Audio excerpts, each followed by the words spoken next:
ఈ నెల స్త్రీల కూడిక ఏర్పాటు చేయాలి. వాస్తవానికి వర్షాలు కొంచెం అనుకూలత లేని కాబట్టి ఆలస్యమైంది. మళ్ళీ ఈ నెల దాటితే సెప్టెంబర్ నెల అంతా కూడా సంఘక్షేమాభివృద్ధి కూడికలు ఉంటాయి.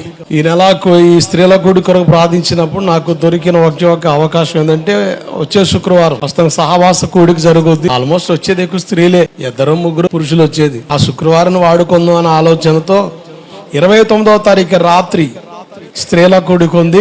దాంట్లో వాక్యం అందిస్తే మన మధ్యలోకి వస్తున్న దైవ సేవకురాలు, అనుభవం కలిగిన సేవకురాలు, చక్కగా దేవుని చేతిలో బలంగా వాడబడుతున్న ఘనమైన పాత్ర, వివాహం చేసుకోకుండా నాజీరుకి అప్పగించబడి దేవుని పనిలో కొనసాగుతున్న తల్లిగారు జ్యోతి అక్కర్ మన మధ్యకు వస్తారు.